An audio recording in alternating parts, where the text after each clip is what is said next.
Welcome back to another episode of Hard Money Dispatch, the show that demystifies sound money and helps you see the system for what it is. No guests today. It's back to being just me. Haven't done a solo episode in a while. Today we're going to be talking about the Bitcoin bear market, how there's some strange anomalies there, and a little thing or two I've learned about trading psychology over the years being in the markets. So first off, I'm not perma-bullish without reason. I mean, I am to a degree, but I did warn about bear market signals in the December 13th edition of the Hard Money Dispatch newsletter. Anyone can go and see that. I warned that because the price had fallen beneath the 50-week simple moving average, the odds of a bear market coming soon were pretty high.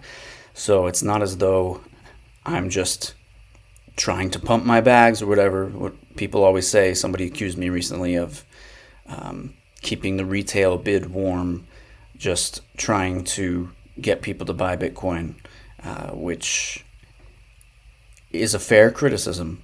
I admit that. But that is not all I say. I'm not a financial advisor, not telling anyone to do anything in that regard. And yes, I provide a more balanced analysis. I'm not always saying it's going to 10 million tomorrow or anything like that. So getting back into it, this cycle has broken some historical patterns. You know, the big saying, joke in finance is always that this time is different. Everybody always thinks this time is different, and it never really is. Except when it actually is different. And this time, this bear market has some anomalies, some strange, different patterns from past bear markets. So some of those include there were only 2 green yearly candles before a red one instead of the usual 3, because in the past cycles, there would be 3 up years and then 1 down year. This time, we had 2023 and 24 being up years, and then 25 was a slight down year, printed a red candle. So that is different. And more importantly, you had the ISM, a very important macroeconomic indicator, not peaking yet, whereas historically the peak in the ISM roughly correlated, or sometimes exactly correlated with the peak in Bitcoin for that 4-year cycle. And so that's 2 ways it's different. Number 3 is liquidity, and this might be the most important one, because global M2 liquidity has historically had the highest correlation to Bitcoin more than anything. And at some point in mid-late 2025, last year that correlation broke down somehow. It was very mysterious, very strange. If price had actually kept up with all the money printing like it usually does, Bitcoin would be trading somewhere around 200,000 plus right now. So I don't know what exactly all this means. I mean, the backdrop is paradoxically bullish while price action is bearish or now sideways for a little while. I don't know how to interpret this exactly. Anyone who does tell you they know exactly what it means is lying. And anyone who denies it and says it's just like everything in the past is also lying or just ignorant, because these are pretty relatively simple things. You can fact check me on this. You don't have to believe me. Go look it up for yourself or read the newsletter. I lay it out all there in the newsletter for the week of February 16th. And the last thing, 2 last things. Risk management is important. You can set stop losses. You can hedge with a short position. And the real edge isn't making accurate predictions. It's more about self-awareness. Mastering your psychology matters more than trying to call the top and bottom, which no one really does successfully, other than maybe a few freak anomalies here and there. Somebody might, but I see people on Twitter, for example, saying, "I've called every major market top and bottom for the last 30 years, so you better follow me or you're going to regret it." Just block those clowns. It's obviously a lie. They're a joke and a half. No one does that. Not even the most seasoned, educated professionals, not even the richest people in the world. Like nobody is capable of that. Simply not possible. What matters more is knowing how you react to things when you have real money on the line. When you're invested in something, you act differently. And That's a lesson I learned from a book called Trading in the Zone by Mark Douglas. Get more into that in a second.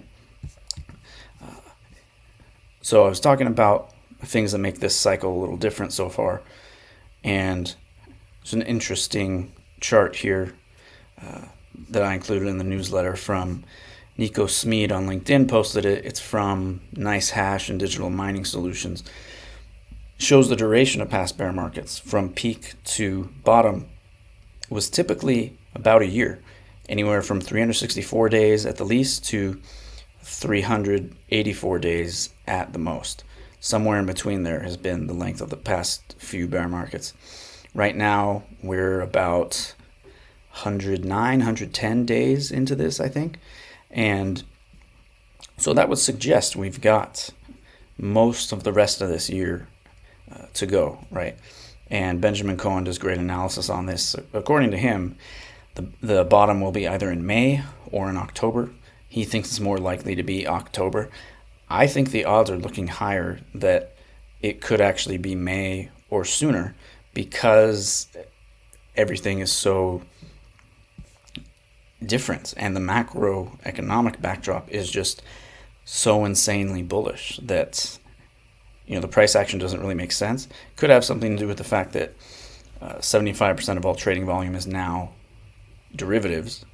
That can affect price discovery, but that's a whole other topic I'm not going to get into right now. So the ISM refers to the ISM Manufacturing Index, which tracks new orders, production, supplier deliveries, and inventories.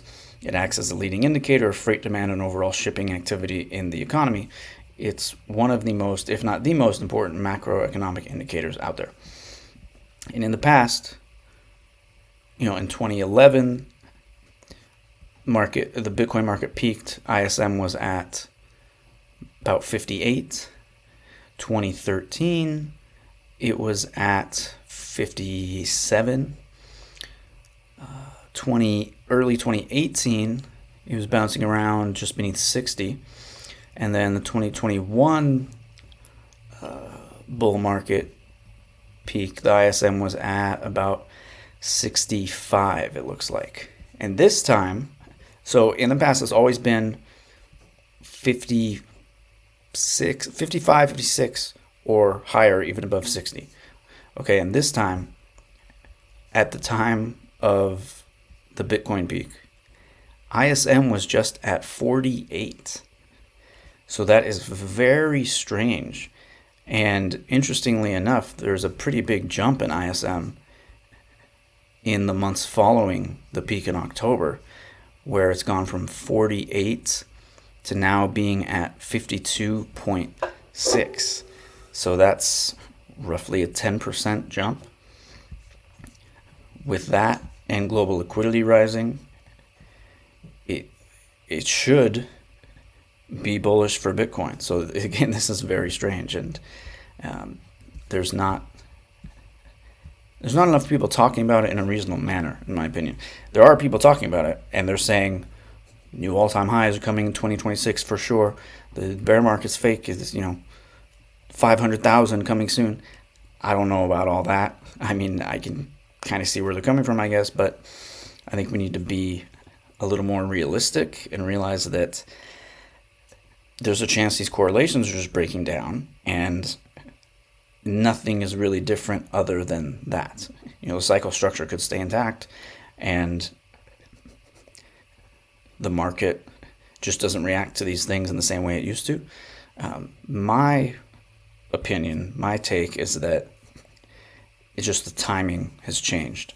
That maybe this bear market will be shorter and or shallower, or maybe there could be new all-time highs this year.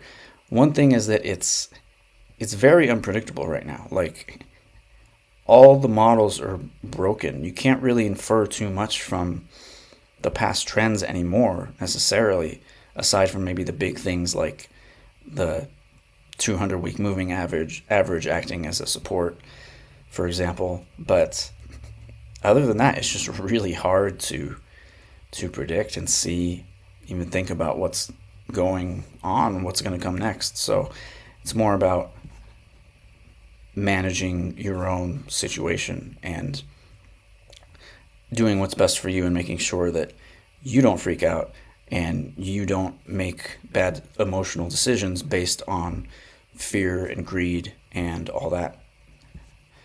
So another interesting thing, got a chart here from Bitcoin Magazine Pro showing that every time in the past when Bitcoin has had 5 or more consecutive red months, that has preceded some of the biggest rallies. So that could be the case here too. Now, going back to when somebody accused me of writing the newsletter to pump Bitcoin and all that, I don't take any of this lightly. And it's important to acknowledge personal biases, but the number one most important rule of trading and investing is to not let your emotions get involved. I learned that from a book called Trading in the Zone by Mark Douglas. It's a really enlightening book on trading psychology. And eventually, what I learned there led me to realize short-term trading wasn't for me. It's too high pressure and emotional, and we all have our limits in those things. So in 2025, I decided to take a different approach. Instead of looking at charts and trying to day trade, hours or days, or swing trade, or the trades last weeks or months, I decided to take longer-term trades based on patterns and trends, and as a result, managed to outperform the S&P by 14% for the first time. And to be fair, that's just 1 year. This year may or may not be a repeat, but to me, it's a big achievement. And while that doesn't include Bitcoin, some of the trades were Bitcoin related, like call options and IBIT or Bitcoin Treasury Company shares. And I do believe understanding Bitcoin and its properties, how it works, leads to a greater understanding of the financial system at large and the role it plays in our lives, whether we like it or not. The two are inextricably linked, despite being separate. And the point I was trying to make there is just that I'm not just writing this because I want you to buy Bitcoin, and I'm not just making this stuff up. I've been doing this for almost 13 years now, since 2013, researching it all nonstop, Bitcoin-related tech markets, learning from experience nonstop. This is real life. My money is where my mouth is, so take that for what you will. The biggest lesson I learned from trading in the zone was that when you have your own real money on the line, it shifts your psychology and you act differently. It's not that hard for the average person to identify winning trends, see where good opportunities might be, but it becomes extremely difficult as soon as your own dollars are on the line. The risk becomes real and everything relies on your accurate judgment and decisions. Markets can behave in any way at any time for any reason, and the only person who can help you take the correct action is you. And usually the best way to do that is by having a plan in place before that and sticking to it regardless of what happens and what you're feeling. So most important thing, therefore, is self-awareness, knowing yourself and your own emotional tendencies, not making the best predictions or conducting the best analysis or drawing the best lines on charts or whatever it is like that. So the point of this podcast and newsletter is to pass on the knowledge I've gained along the way, make the journey of learning about Bitcoin less confusing, and help people understand that while the fiat system may be rigged against us, there can still be ways to turn it in your favor and have a great life regardless. And I just want to mention really quick the last episode of the Hard Money Dispatch. I had a great guest on. His name was Nick Sledengren. He led a successful marketing company to a very large exit, and then he was also an early Bitcoin Ethereum investor, and he discovered the nightmare that is crypto taxes and started a company called Count on Sheep, a crypto tax advisory service. Obviously, you know this if you listened to last week's episode, but I just had to mention it again because I think that was my favorite episode, my favorite guest so far. We had a really, really great conversation, not just about all this stuff, but about life and business. And it was fascinating to me to hear that, he made all this money to the point where he'll never have to worry about money again in his life. And that's like the dream for most people. Everyone wants to achieve that. It's like the finish line in life. But for him, and this story is not unique, but he really went through a hard time after that because he dedicated so much of his life all day, every day for years to this company, this purpose. All of a sudden that's gone. And all of a sudden there's just kind of this void. And it ruined his marriage. He got divorced. He was really lost and struggling for a little while, and finally got back on track and started this new company. So I'm summarizing, paraphrasing. Obviously, he talks about it in a much more articulate way than I do. Obviously, it's his story. He knows it a lot better than I do. But there are other stories like that out there. So, again, it's not all about profits or income or all that. There's more to life, and this is just one aspect of it. So, closing thoughts here. Bitcoin, the network, is a monetary protocol backed by energy. Bitcoin BTC, the currency, is digital property, a commodity, crystallized energy in cyberspace, and a currency all at once. The Bitcoin blockchain is like the highway. BTC is like the car that moves on the chain. And you don't hear this talked about very often, but differentiating the two is an important distinction, and it makes the whole thing easier to understand, I think. And while this week's newsletter edition and podcast episode have been almost exclusively focused on the investment side of things, that value only exists because of the protocol, the technological breakthrough that created digital scarcity and permissionless, unconfiscatable hard money for the first time in history. If you take nothing else away from this, I hope it's that. Thank you for listening. If you made it this far, please leave a 5-star review on Spotify or Apple Podcasts. If you're watching on YouTube, YouTube thinks that you would like this video next, should show up right here, and leave a like and subscribe. And thanks again, and I'll see you next time.